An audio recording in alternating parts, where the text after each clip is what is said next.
Hello students, स्वागत है आपका हमारे यूट्यूब चैनल पे। तो आज हम लोग देखेंगे एसएससी सीजीएल 2026 के लिए इंपॉर्टेंट एडुकेटिव पैटर्न पे मिक्स रिवीजन सीरीज चल रही थी, उसका 18 पार्ट देखेंगे। ठीक है, तो चलिए शुरू करते हैं।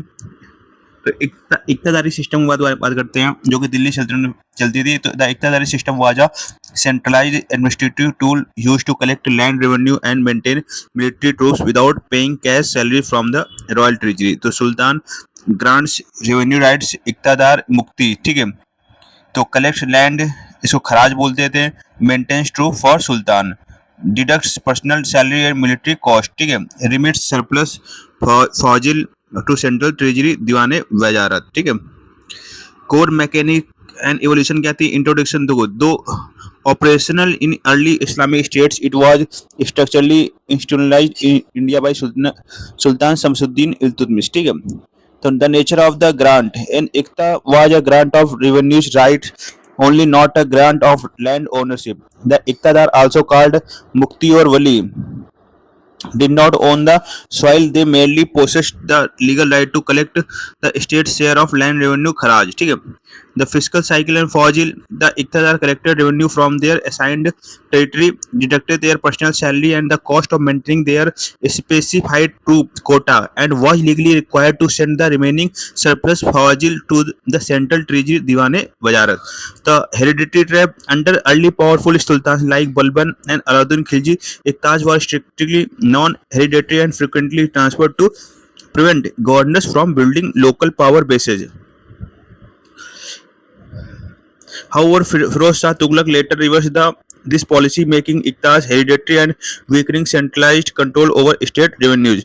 तो key terms देखेंगे तो इक्ता grant of revenue right, इक्तादार मुक्ति holder of इक्ता, खराज land revenue state share, फौजिल surplus remitted to the central treasury, दीवाने वजारत central finance department. ठीक है, आगे बात करेंगे मनसबदारी सिस्टम थी। ठीक है, मुगल एम्पायर में चलती थी, तो उसको देखेंगे। तो introduced by Akbar in 1577, the मनसबदारी system was a unique administrative framework that combined civil bureaucracy and military ranks into a single imperial hierarchy. तो the dual rank hierarchy, Jat versus सवार। तो जाट पर्सनल रैंक थी, सवार कैवलरी रैंक थी।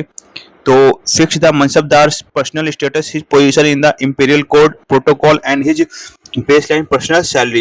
A higher jar rank meant higher prestige and proximity to the emperor. Sawar cavalry rank indicated the exact number of cavalry men, tabinan and horses the mansabdar was legally required to maintain for imperial military service. ठीक है, आगे बात करेंगे physical remuneration modality. तो नकदी मनसबदार और जागीरदार थे। तो नकदी मनसबदार थे, वो क्या किया? Received their salaries in direct cash payments from the central imperial treasury. ठीक है, और जागीरदार क्या थे? Received assignments of revenue yielding land tracts known as जागीर्स, collected land revenue to cover salaries and military upkeep. तो जागीर्स were strictly non hereditary and transferred every 3 to 4 years to prevent localized rebellions. आगे बात करेंगे anti corruption measures क्या थे?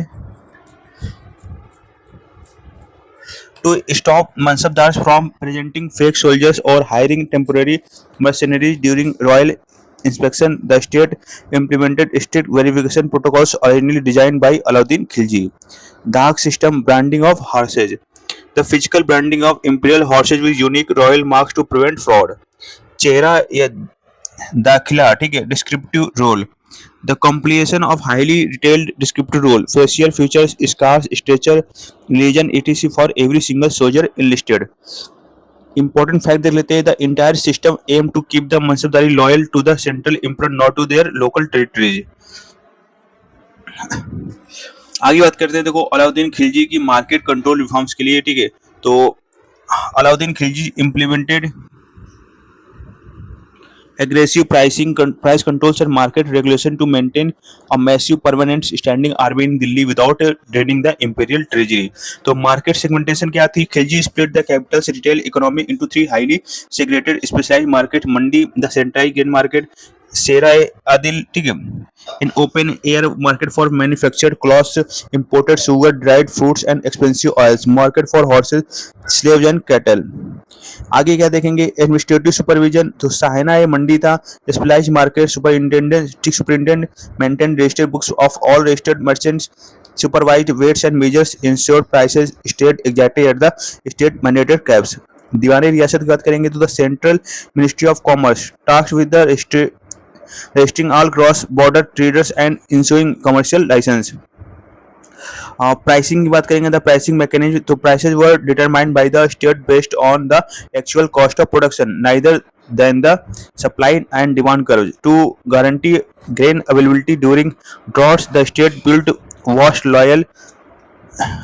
royal granaries in Delhi, filled exclusively with grain collected as land tax from the fertile Doab region. तो control prices, cheap supplies for the army, strong standing military और stability of सुल्तान, ठीक है।